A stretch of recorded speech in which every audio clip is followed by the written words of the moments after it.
Newspaper में एक अहम रिपोर्ट मंजर-ए-आम पर आई, और उस रिपोर्ट में जहां पाकिस्तान के सिक्योरिटी जो एहलकार हैं, इंटेलिजेंस ऑफिशियल्स हैं, अननेम्ड, उनको कोट किया गया। वहीं इंपॉर्टेंटली भारत के जो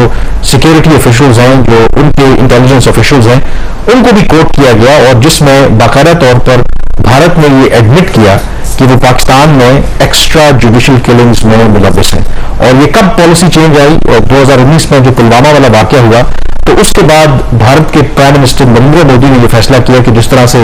इजराइल की मोसाद है या बाकी जो नोटोरियस इंटेलिजेंस एजेंसीज हैं जो अपने मुल्क से बाहर इस तरह की टारगेट असैसिनेशन करती हैं, तो उस तरह की जो पॉलिसी है उसको अपनाया जाए। और फिर हमने देखा कि कुछ माह पहले ही जब केयरटेकर गवर्नमेंट थी, तो कम से कम 2 ऐसे केसेस पाकिस्तान की गवर्नमेंट ने भी हाईलाइट किए कि जिसमें इंडियन इन्वॉल्वमेंट को पाया गया, और उस हवाले से डोसियर्स जो हैं वो यूनाइटेड नेशंस में भी दिए गए। और अब बाकायदा तौर पर गार्डियन ने ये तस्दीक की है कि यस, जो भारत है वो इस तरह की एक्स्ट्रा जुडिशियल किलिंग्स कर रहा है। अब उसमें ट्विस्ट ये आया क्योंकि वो जो सारी रिपोर्ट थी गार्डियन की, वो सोर्स बेस्ड थी, यानी कि किसी भी ऑफिशियल ने ऑन रिकॉर्ड बात नहीं की थी। लेकिन कल एक भारतीय टीवी चैनल को भारत के जो वज़ीर दिफा हैं, उन्होंने इंटरव्यू जब दिया, तो उनसे जब ये सवाल हुआ, तो उन्होंने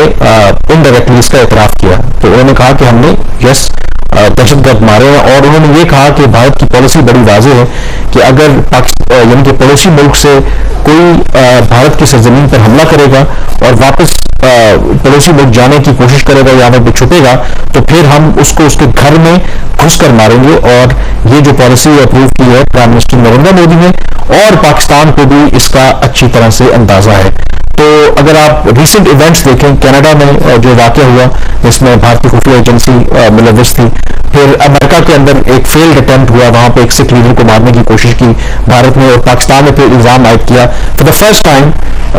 भारत के किसी सीनियर वजीर ने पब्लिकली अब ये एक्नॉलेज किया कि yes, we have this policy. कानून इसके ऊपर हमने पहले प्रोग्राम डिस्कशन भी की थी, जब फॉरेन ऑफिस इसके ऊपर प्रेस कॉन्फ्रेंस की थी। अब तो ये चीज़ें ऑफिशियल हो गई हैं, ऑन द रिकॉर्ड हो गई हैं। तो पाकिस्तान के पास अब चॉइसेस क्या हैं? क्योंकि this is not small issue के आप एक सॉवरेन स्टेट के अंदर जाके उनके शहरियों को आप इस तरह उनका कत्ल करें। अगर कोई उनके पास कोई एविडेंस है किसी की इन्वॉल्वमेंट का, तो उसके एक प्रॉपर फोरम्स होते हैं, वो इंफॉर्मेशन और उसका एविडेंस है वो शेयर किया जाता है international court of justice. There are so many forum. अब ये आप क्या समझते हैं कि पहले ही पाकिस्तान और भारत के जो ताल्लुकात है वो तो बिल्कुल आइडियल नहीं है, और आइडियल तो क्या ना है नहीं रिलेशन आपके ऑफिशियली। तो इस एडमिशन के बाद जिसको वो बूस्ट कर रहे हैं, जिसका वो फायदा लेना चाह रहे हैं अपने इंतखाबात में गालिबन,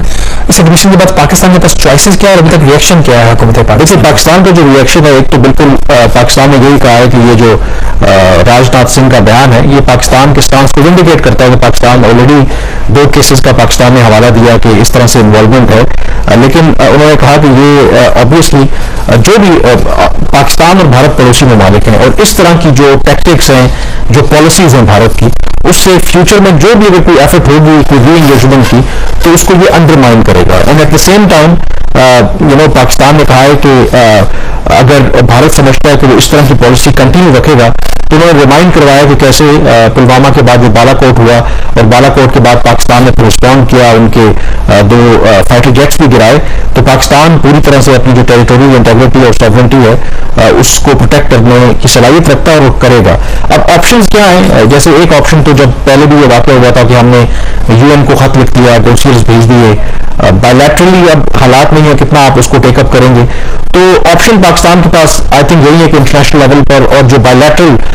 जो कॉमन फ्रेंड्स हैं पाकिस्तान और भारत के भी, मसलन खास करके जो वेस्टर्न कैपिटल्स हैं, अमेरिका है, और अमेरिका के साथ पाकिस्तान में, और पाकिस्तान को यही लगा कि अमेरिका कनाडा के साथ एक ऐसे मौके के ऊपर जब वो खुद भी इस पॉलिसी के विक्टिम है, तो पाकिस्तान एक शायद दबाव बढ़ा सकता है भारत के ऊपर। लेकिन जाहिर है कि भारत का इस वक्त जो क्लाउड है, आपको पता है, जो इंटरेस्ट है अमेरिका के, जो मगरब के उनके साथ, वो किस हद तक पॉलिसी कारगर साबित होगी, ये तो I think only time will tell. But at least publicly माजी में तो होता रहा ना कि जब भी पाकिस्तान में कोई वाकया हो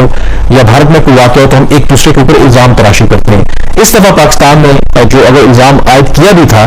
तो इसका मतलब है कि वो हकीकत पर मबनी था, जिसकी खुद इंडोर्समेंट जो है वो उनके वज़ीर दिफा ने कर दिया। अब इसकी लॉन्ग टर्म ऑब्वियसली इम्प्लीकेशंस हो सकती हैं। दूसरा आई थिंक इंटरेस्टिंग भी आपको बताया कि वहां पर इंतखाबात होने वाले हैं, 7 मरहले में होने हैं, तो जो कांग्रेस पार्टी है वैसे तो उसका कोई इम्कान लगता तो नहीं है कि वो जो इस वक्त बीजेपी की वहां पर पोजीशन है, लेकिन उन्होंने अपना जो मंशूर जारी किया है और फॉरेन पॉलिसी के हवाले से इंटरेस्टिंग है। उसमें अनलाइक बीजेपी पाकिस्तान के हवाले से उन्होंने री एंगेजमेंट की बात जरूर की है, लेकिन एक एज यूजुअल जो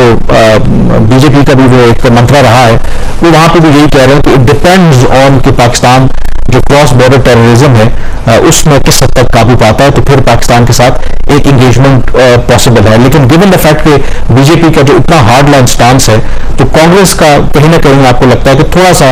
एक मोर आप कह सकते हैं कि मॉडरेट पॉलिसी है, शायद वो जीतेंगे तो नहीं, लेकिन अगर जीते तो maybe there is a possibility, but उनका एक प्रेशर तो हो सकता है, पर ये एक बड़ी ही एक खतरनाक किस्म की इंडियन पॉलिसी है कि वो किसी भी सॉवरेन स्टेट में जाकर उसके शहरियों का कत्ल कर, ये उनका दावा है कि ये लोग इन्वॉल्व थे इस चीज का, कहीं पे कोई चीज एस्टैब्लिश है तो जंगल का कानून है, जंगल का कानून अगर आपको एक डीप जो देखें जो रियासतें होती है नॉन स्टेट एक्टर्स और स्टेट्स में क्या डिफरेंस होता है। नॉन स्टेट एक्टर्स जो हैं वो किसी कानून कायदे पर यकीन नहीं रखते, लेकिन जो स्टेट्स होती हैं रियासतें होती हैं वो कानून और आइन पर यकीन रखती हैं। आप अगर किसी दहशतगर्द को भी पकड़ेंगे तो उसको भी with due process of law पहले फॉलो करेंगे ना। इस तरह से अगर आप करेंगे तो फिर तो जंगल का कानून पाकिस्तान भी हरकत कर सकता है, पाकिस्तान भी जस्टिफिकेशन दे सकता है, आपने पहले किया था फिर एस्केलेशन हो सकता है कि लेकिन ये फलां शख्स जो है वो पाकिस्तान में बलूचिस्तान के हवाले से हम कई दफा उनको एविडेंस भी दे चुके हैं बिल्कुल। तो ये आई थिंक ट्रैक बिल्कुल ठीक नहीं है। बेशक भले आप अपने जो इलेक्शंस की खातिर ही करें, लेकिन इट्स अ डेंजरस पॉलिसी।